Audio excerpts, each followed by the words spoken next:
त्याशिवाय शालेय पोषण आहार कर्मचारी संघटनेचे सर्व नेते, आशा आणि गटप्रवर्तक संघटनेचे सर्व पदाधिकारी आणि महाराष्ट्रातल्या तुम्ही या चारही क्षेत्रामधल्या आशा, अंगणवाडी, शालेय पोषण आहार आणि अर्धवेळ परिचय या सर्व चारही क्षेत्रातल्या इथं उपस्थित असलेल्या प्रचंड संख्येने उपस्थित असलेल्या तमाम भगिनींनो, आज जे आपण आंदोलन केले त्या आंदोलनाला आपण नाव दिलेले आहे आक्रोश आंदोलन. आणि ज्या आपल्यावर सरकारने अन्याय केलेला आहे तो अन्याय आपण आक्रोश करून आपण सरकारला पुढे मांडतोय आणि त्या तो सरकारने आमचा अन्याय दूर करावा यासाठी तर हे आजचं आंदोलन आपण केलेलं आहे. भगिनींनो, आज चर्चा झाली, आज आपल्या आंदोलनाच्या निमित्तानं आयुक्तांच्या महासंचालकांच्याकडे जी चर्चा झाली या चर्चेमध्ये काही मुद्दे माझ्या सहकारी मंडळ पुष्पाताईंनी आपल्याला सांगितले, तर काही मुद्दे अजून जे त्यांनी मांडले ते त्यांनी सांगितले, पण त्यामध्ये अजून काय आम्ही कव्हर केले. तर यामध्ये 13 जून 2025 ला एक पत्र काढलेलं आहे सरकार आयुक्तांनी आणि या पत्रामध्ये आशांची नियुक्ती करण्याचे आदेश, आशांना काढून टाकण्याचे आदेश, आशांचं मानधन कसं द्यावं याबद्दलच्या सूचना, म्हणजे आशांच्या कामकाजाबद्दलच्या सर्व सूचना या पत्रामध्ये दिलेल्या आहेत आणि त्यामध्ये मानधन कसं द्यावं या सुद्धा सूचना दिलेल्या आहेत. तर हे सगळं पत्र आपल्या ग्रुपवर आल्यामुळे आपल्याला सर्वांना माहित आहे. त्यातली वाईट ही गोष्ट आहे की त्या पत्राच्या नुसार आपल्या खाली जी अंमलबजावणी सुरू झालेली आहे या अंमलबजावणीमध्ये स्थानिक पातळीवर म्हणजे एवढा आशांना कामावरून कमी करण्याच्या त्या पत्रानुसार आदेश असल्यामुळं काही वैयक्तिक काही क्षुल्लक कारणं असतील, काही वैयक्तिक काही रोष असेल आणि या मुद्द्यावरून कामावरून काढून टाकण्याचे प्रकार घडायला सुरुवात झालेली आहे. त्याशिवाय एखादी आशा 15,000 रुपये मानधन आपल्याला संघटनेनं लढून मिळालेलं आहे, त्याच्या सगळ्या तुम्ही साक्षीदार आहात आणि हे मिळालेलं मानधन त्या सगळ्या आरोग्य खात्यातले सगळे कर्मचारी असतील, अधिकारी असतील, ते आमच्या खात्यावर पडता कामा नये याची मात्र दक्षता घ्यायला लागलेली आहे. आणि म्हणून आम्ही आक्षेप घेतला की 13 जूनचं जे पत्र आहे त्या पत्र आम्हाला मान्य नाही. आम्हाला ते सरकारनं 10,000 रुपये दिलेले आहे, ते 10,000 रुपये कसे मिळाले, कसे मिळालेले.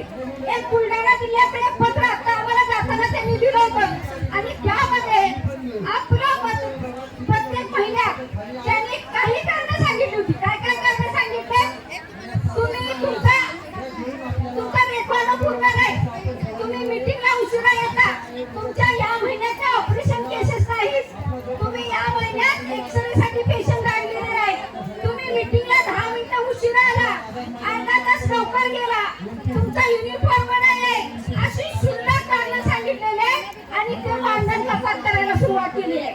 म्हणजे आम्ही जे लढून मिळवले ते एका बाजूला प्रचंड कामाचा दबाव सगळ्या महाराष्ट्रात असा बघतायत आणि एका बाजूला कामाचा त्रास भोगायचा आणि दुसऱ्या बाजूला मिळणारं मानधन सुद्धा तुम्ही आमच्या खात्यावर पडून देत नाही आणि म्हणून आम्ही हे मान्य नाही करणार.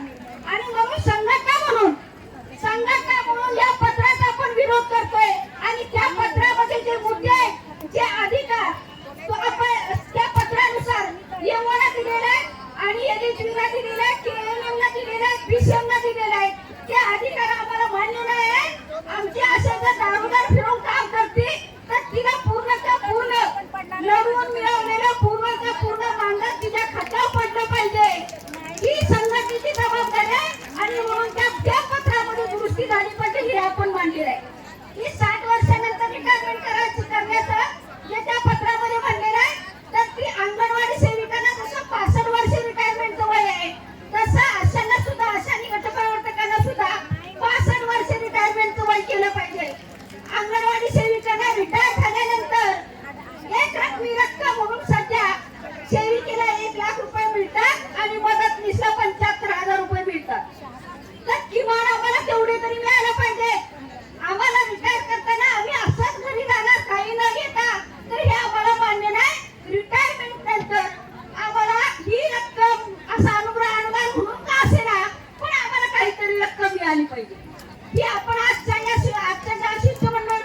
आहे आणि लगेच मग त्याचं नाव बदलून दुसरं पत्र निघालं की त्याचं नाव बदलतं. कशासाठी नाव बदललं? तर पंतप्रधानांना हौस आहे की सगळं प्रधानमंत्रीच्या नावावर झालं पाहिजे, सगळ्या योजना त्या प्रधानमंत्रीच्या नावावर झालं पाहिजे. म्हणजे आपलं येण्याचं राष्ट्रीय आरोग्य अभियानाचं जे नाव होतं ते प्रधानमंत्री समग्र अभियान, प्रधानमंत्री समग्र स्वास्थ्य अभियान असं त्या अभियानचं नाव बदललं आणि ते अभियान पुढे चालू राहणार आहे. त्यांना 2029 पर्यंतची मुदतवाढ सुद्धा मिळालेली आहे. त्यामुळे आता एवढं निश्चित आहे की आपल्याला पुढे लगेच उद्या काढून टाकू. आणि एका बाजूला सरकारने काही नाटकं केली, म्हणजे अभियान बंद केलं, काही केलं तरी संघटना तुमच्या पाठीशी आहे. काय आपण मागणी, सगळ्या नेत्यांनी काय मागणी सांगितली आपली की आम्हाला सरकारला परमनंट कर्मचारी केलं पाहिजे. आता डॉक्टर त्यांच्या समारोपाच्या भाषणात सांगतील, पण त्याने असं या योजना कर्मचाऱ्यांच्या बाबत एक मागणी केली. गेली 15 वर्षापेक्षा जास्त हे सगळे काम करतात योजना कर्मचारी, तर तुम्ही परमनंट कर्मचारी करण्याचा प्रस्ताव केंद्र सरकारचा का करत नाही असा सवाल त्यांनी त्या अधिकाऱ्यांना विचारलेला आहे. म्हणजे संघटना म्हणून आपण ह्या सगळ्या कर्मचाऱ्यांना परमनंट कर्मचारी होण्याची आपण विडा उचललेला आहे. शिरायतून तो आपण पूर्ण केल्याशिवाय कधीच खाली ठेवत नाही. याचा उदाहरण सगळी मागची आंदोलनं बघा, आपण प्रत्येक आंदोलनात यश मिळवलेलं आहे आणि इथून पुढच्या पण आंदोलन इथून पुढे पण मिळवत राहणार आहे. याचं एक उदाहरण आहे की आपल्याला पुणे जिल्ह्याला जो प्रॉव्हिडंट फंड लागू झाला तो सगळ्या महाराष्ट्रातल्या सगळ्या योजना कर्मचाऱ्यांना लागू झाला पाहिजे. ही सुद्धा आजच्या आंदोलनातली एक मागणी आहे. जसं पुणे जिल्ह्याला प्रॉव्हिडंट फंड लागू झाला तसा सगळ्या जिल्ह्याला लागू झाला पाहिजे. आणि प्रॉव्हिडंट फंड आणि PSI लागू झाल्यानंतर आम्हाला परमनंट कर्मचारी होण्यापासून कुणी अडवू शकणार नाही. म्हणजे परमनंट कर्मचारी होण्याची जी वेळ आहे ती जवळ आलेली आहे. आता फक्त सरकारला धक्क्यावर धक्के आंदोलनाचे द्यायचे, सरकारला धक्क्यावर धक्के हे आंदोलनाचे द्यायचे आहेत आणि त्या धक्क्यानं सरकारला मैदान करून सोडायचं आहे, जेणेकरून आमचे जे सर्व तुम्ही फुकट काम करून म्हणजे कमीत कमी मोबदल्यावर तुम्ही काम करून ज्या कर्मचाऱ्यांच्याकडून घेता ते सगळे कर्मचारी हे सरकारला परमनंट कर्मचारी केलं पाहिजे. ही सरकारची पहिली जबाबदारी आहे.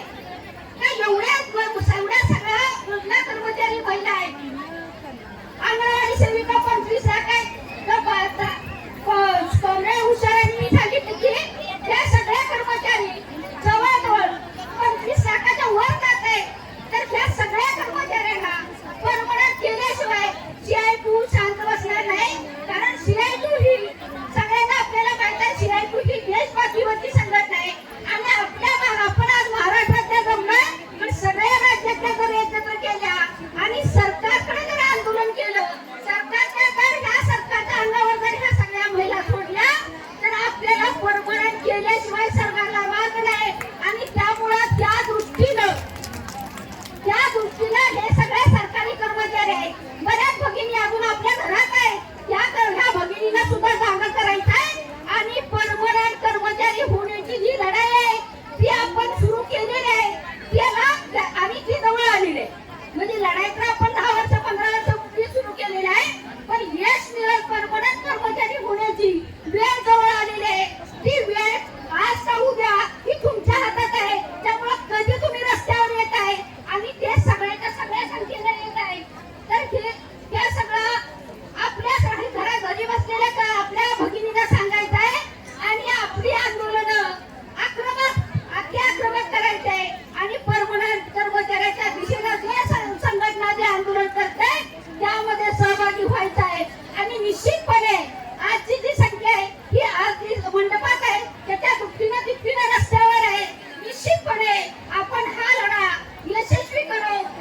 ही आजच्या संख्या जी आहे त्याचा एक या संख्येचा एक मार्ग किंवा एक संकेत आहे की निश्चितपणे आपण येत्या काळात परमनंट कर्मचारी होणार. आणि त्यासाठी तुम्हाला सगळ्यांना शुभेच्छा देतो आणि मी माझं भाषण संपवते. थोड्या दिवसात आपण हे सगळं आंदोलन यशस्वी करू अशा आशा व्यक्त करते आणि थांबते. धन्यवाद. जिंदाबाद.